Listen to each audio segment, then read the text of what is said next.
Did they choke? Everything turned around after that coach's challenge in Game 3. I don't know if you can make that the linchpin of the whole thing. I think I don't think you necessarily have to pin it on the LA Kings blowing it. I think you just have to point out the fact that the Edmonton Oilers realized where their issue was, put Calvin Pickard in, and things turned around pretty quick. I mean, he's got all 4 wins. Stuart Skinner took both losses. I think that was more of the story than it was the LA Kings blowing it. Well, and who would have thought, too, because we were sitting here on this show a week ago saying, listen, I love Calvin Pickard because he's a Winnipeg boy. You do as well. We want our Winnipeg boys to succeed. I don't think he's a top NHL goaltender. I think he's a good American League goaltender. But this guy went to work, put the boots on, and said, guess what, Trav? I listened to the show. Sucka, you can admit that you were wrong this week. And I'm here to admit it. I was wrong. 4-0. Now, the stat is when they get 900 goaltending during the season, they've had a 34-2 record. They've only lost 2 games in the regular season with 900 goaltending, and that trend has continued throughout the playoffs. Now, Pickard has an 8.93 in the series so far, but Game 4, 923 save percentage. Game 5, a 955. Last night, or I guess Game 6, it would have been 850. But this dude is Grant Fuhr goaltending, textbook goaltending. Big saves when you need it. It's not pretty. It's not sexy. It's right place, right time, and you just didn't give up more than the other guy. 4-0, like you said. Well, look, like you just said, they can win with an American League goaltender, but they can't win with an East Coast goaltender. And I think that's, unfortunately, what Stuart Skinner was, and they put Calvin Pickard in. And Grant Fuhr goaltending is a great analogy because the whole idea of the Oilers' personality, that's their profile pic on Tinder is, hey, we're going to score more goals than we let in, and we just got to make sure we got a guy that can stop a couple more, and that's what Calvin Pickard is. Isn't it crazy, though? Despite the bad goaltending that Skinner's given them in the past couple of years, hot and cold, Mr. Jekyll, Mr. Hyde, the fact that they can still turn it on. We're down 2 goals in Game 4, we come back. We're down a goal in Game 5, we come back. We're down 2 goals in Game 6, we come back. These guys are just so dangerous at any point in time. And now they've gotten a save. Look out, man. As long as Pickard keeps playing the way that he's been playing. Also, here's the stat for you, Dave. Do you know the last Manitoba goaltender to win a series for the Edmonton Oilers?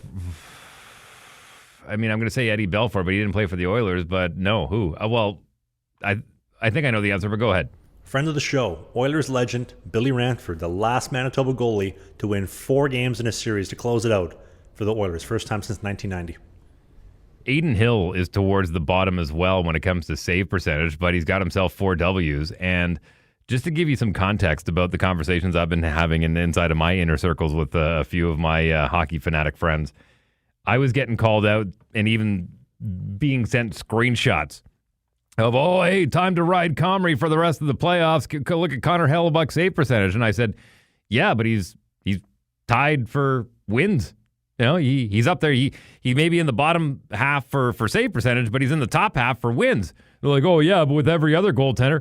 Well, yeah, that's the idea. The idea is W's. When it comes down to it, in the playoffs, I don't care what your save percentage is. It could be a 550.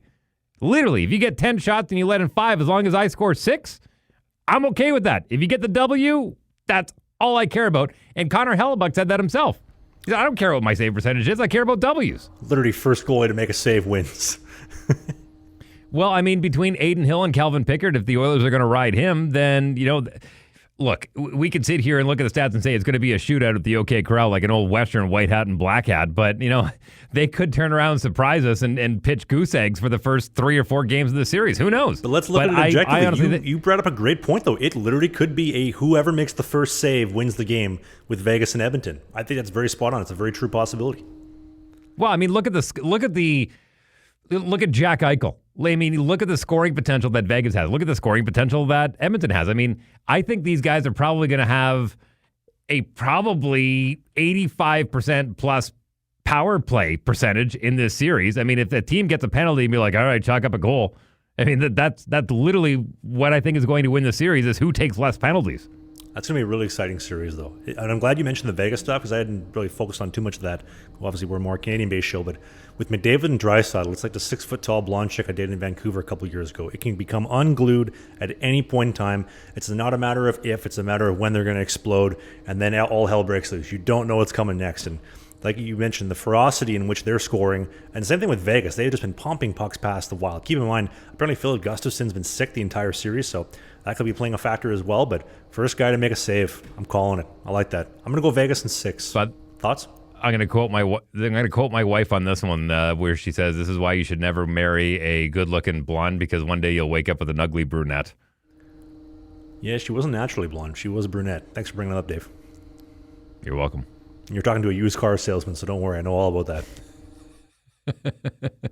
Well, there's lots of Teslas out there for sale right now. If you want to find a good deal on a Tesla, I choose life. Speaking of life, or at least barely living, can we appreciate Game 5 in LA? The only 2 in the entire LA Kings organization that showed up to play were Darcy Kemper making 45 saves and the Gilmore girls breaking out the harmonicas for the national anthems. That team did not show up in Game 5. They got rinsed. They got pounded. We're talking back of the head into the headboard, Game 5, pounded by the Oilers. How do you get outshot? You're up 2-0. You blow in the lead. It's tied 2-2. You come back to an electric crowd at home. They got the South Park Go Kings Go. You got Will Ferrell losing his shit in the crowd. And you get outshot 46-20? Are you kidding me? You get outshot 12-0 to start the game. Man, the Gilmore girls were the only thing that was alive in that building to start. I have no idea what the game plan was going into that game, but if it was anything outside of, if you're at the red line, shoot it towards the net. If that wasn't the game plan, then I don't know what it was, because they shouldn't have been waiting for, just wait for the perfect opportunity to get a quality shot. No, put it at the net. We know what these guys' save percentage is. One of them are likely to go in. I mean, look at the goal that McKinnon scored in just to go over to the Dallas-Denver series, the one that he scored in Game 6 to extend it to the 7th game. I mean, the old adage of it's better to be lucky than to be good. Luckily, McKinnon is both. But the fact that Dallas had that own goal and it ended up being the game winner, just put it at the net. I mean, especially when you got a goaltender like Skinner or Pickard, and you got Kemper on the other end, just put it at the net. I don't understand how they didn't flood the net. Like, shoot from anywhere. I love how that Dallas goal, too. It was like they're playing hot potato back there. You ever remember Lilo and Stitch as a kid? Happy Hanukkah. No, Happy New Year's. No, Happy Valentine's Day. Happy Easter. Are you looking forward to that movie, by the way? No. The Disney movies really disappointed me the last decade. Yeah, Toy Story 4 sucked. Toy Story 3 was Incredibles 2, man. What a waste of money that was. I'm a little Disneyed out. My God, what happened in your childhood trauma that you had to light a fire over the bridge and to say goodbye to all your favorite childhood memories? I wasn't even a fan of Lilo and Stitch, and I'm looking forward to that one. Who's the dude that always made sandwiches? 625, 626? He made like ham sandwiches and tuna sandwiches. Remember that guy? No. He made like egg salad sandwich. He was just like a sandwich making machine. No? No. All right, well. I was going to make a comment about on the 6-foot-tall blonde chick. As long as you're not Dustin Penner playing for the Oilers and then going and marrying a chick straight out of the Playboy Mansion and bringing her back home, she takes you to the cleaners a couple years later and you're surprised, I think you'll be okay. Oh, no. What happened? Listen, I actually trained with Dustin Penner for a period of time. And I was a funny story about Dustin Penner. Good Winkler boy, by the way, Manitoban. When he inked that big deal with the Oil, he and I happened to be at the same car dealership. He was there signing autographs. I was there broadcasting live, and he got the phone call. That's the day he got the phone call from his agent saying, "Yo, the Oilers are offering you like 7.5 a year." And he was like, his face, I've never seen a face light up like that, like going, it was like Jim Carrey in The Mask, like just all the emotions rolling through. And man, that was a cool moment. I wasn't even the one signing the contract, and I felt like it was a W for me that day. Mr. Penner will be pausing autographs. He's going to go buy a new sports car. He'll be back in 90 minutes. Man, you know what? I'm not comparing their talent level, but it's a very similar story to Michael Jordan, where he was cut every single time that he tried out for a team. And then finally somebody saw something in him. He got a shot with the Winkler Flyers, and then it was just a meteoric rise from there, and had a short but a very memorable career in the National Hockey League, man, between the Ducks and the Oilers. And no, man, he